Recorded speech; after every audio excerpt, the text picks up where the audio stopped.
Welcome to Soumith media.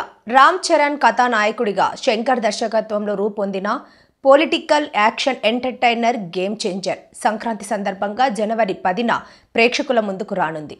ప్రపంచవ్యాప్తంగా భారీ స్థాయిలో ఈ చిత్రాన్ని విడుదల చేసేందుకు సన్నాహాలు చేస్తున్నారు. తాజాగా ఈ సినిమా ప్రీ రిలీజ్ ఈవెంట్ కు సంబంధించి కొత్త అప్డేట్ వెలువడింది. డిసెంబర్ 21న అమెరికాలోని టెక్సాస్ లో ప్రీ రిలీజ్ ఈవెంట్ ను నిర్వహించబోతున్నారు. ఈ వేడుకకు చిత్ర యూనిట్ సభ్యులందరూ హాజరు కాబోతున్నారు. అమెరికాలో ఇప్పటి వరకు తెలుగు సినిమాకు సంబంధించిన ప్రీ రిలీజ్ ఈవెంట్ జరగలేదని, గేమ్ చేంజర్ ఈవెంట్ ను అత్యంత భారీ స్థాయిలో అందరికీ గుర్తుండిపోయేలా నిర్వహిస్తామని మేకర్స్ తెలిపారు. ఈ చిత్రంలో రామ్ చరణ్ ద్విపాత్ర అభినయంలో కనిపించబోతున్నారు. ఇప్పటికే విడుదలైన పాటలు, ప్రచార చిత్రాలకు మంచి స్పందన లభించడంతో సినిమాపై అభిమానులు భారీ అంచనాలు పెట్టుకున్నారు. ఈ చిత్రానికి తమన్ సంగీతం అందించారు.